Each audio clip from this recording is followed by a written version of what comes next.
very welcome to the Irish Political Roundup with me, Roisin the Cleric. And me, Paul Brophy. And today, Roisin, we're delighted to be joined by Gael Councillor for the Townland lecture area here in sunny Mooncoin, the home of the famous Rose of Mooncoin, Pat Dunphy. Pat, you're very welcome to the Irish Political Roundup. Thanks very much, Paul and Roisin. It's great to have the two of you down here. We're the farthest, probably south of the county. Yeah. And it's good to see you looking after everyone like that around the county. So exactly, and it has been great, Roisin, to get out and about around the county and get to see these lovely little villages like Mooncoin. And we're now in sunny Mooncoin with Councillor Pat Dunphy. And Pat, we're here in Rowan, and for those of us who will be big GAA fans, we all know the song "The Rose of Mooncoin." This area here has an important part to play in that song. It has, yeah. This is where it all started in this particular area. As you look over there, you see the ruins of an old church, and there's a house to the right over there alongside of it. As you can see, it's covered in briars right there. So that was a house in which Watty Murphy, a local school teacher and poet, lived.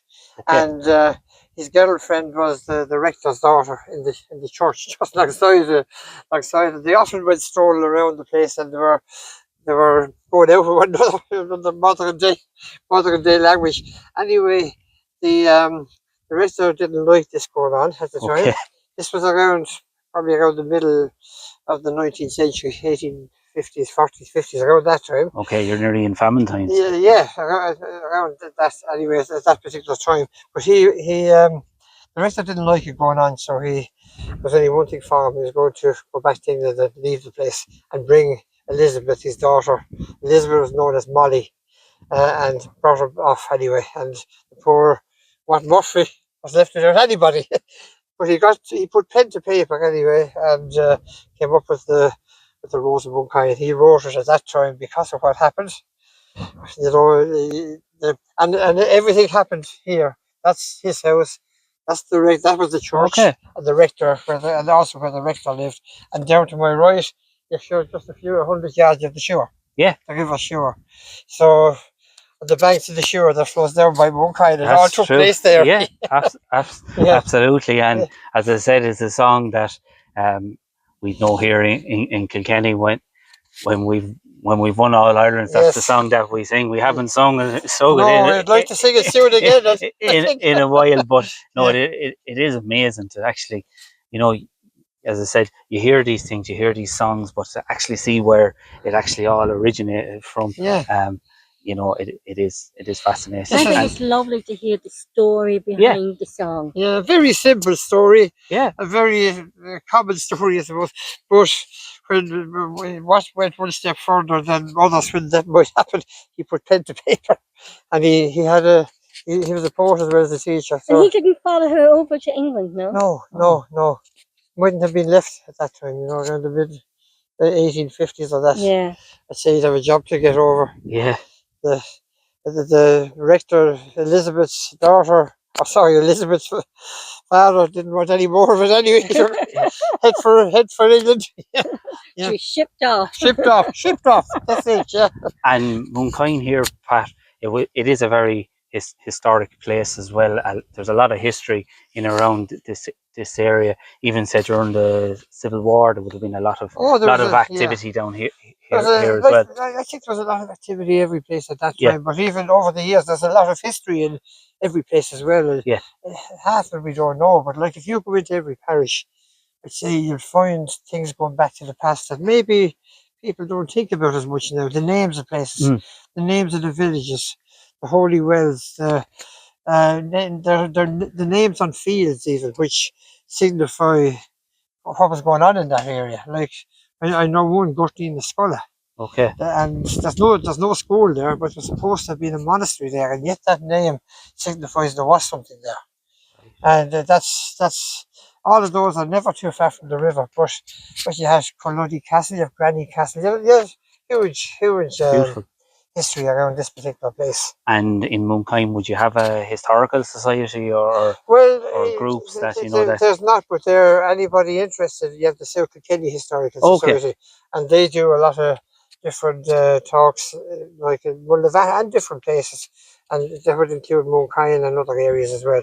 People from the place and things that happened in the place. So they have they do a lot to keep history alive. To be honest about it, as they say, Roisin, history is all around us. It's all around us and still there. You know, but like, and it's good to know it. You know, it's good to know of it. It's very interesting. It's a culture. I remember, how long ago was it? It must be about 20 years ago. I was on the council at the time. Yeah. But I know I was helping my brother pick a few potatoes back down the other end of the parish, and I picked up this potato. Right. And there's as I said, there's this clay stuck to it now, so I took off the clay anyway. So it wasn't a potato at all. It was a stone. Right. It was thick with clay, like yellow. You know, it came up from deep down. Okay. So I had brought it down with me anyway, and I cleaned it off, washed it off, and here I began to see that there was a sharp edge on it. Oh. The stone, and there was a thing like on the other end, like a, you know, if you're ever using years ago a chisel a lot, Yeah. a hammer, there's a near, what they call the deer, the top of the chisel would kind of turn, little bit of a turn on it from the belting. All right, yeah. We used to call it the ears of it for some reason. But anyway, that type of thing was on the stone again, where they were belted, I'd say, with a wooden mallet at the time. But I'll give it into the museum there in Waterford. About they said about 5,000 years old. 5,000 years old? 5,000 years old, yeah, yeah. So it was of the Stone Age. Wow. And previous to that, in another field, my brother found a different type of one. So they're there. There's a lot of stuff out there, a lot of stuff still to be found. But to see the way you could hold that particular stone in your hand, it has an edge on one end, a very sharp edge. Yes. And you could do this, or you could do anything with it. Right. It was so well, you know, the point of it was so sharp. You know, and that's going back that distance. Somebody had to keep rubbing that with another stone, and they had it. If you had a tape, you wouldn't have done as good now, to be honest. Yeah.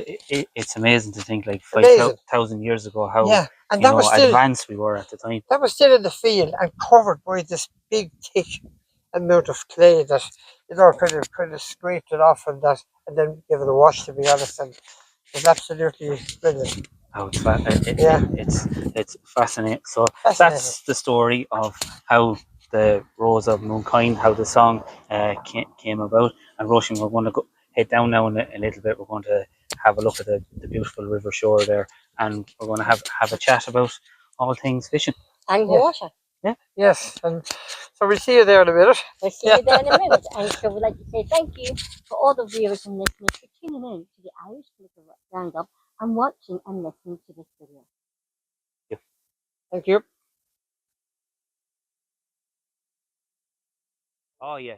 There's kind of the place you can park up there, isn't there? There is, yeah. Okay. Yeah. I'll follow you.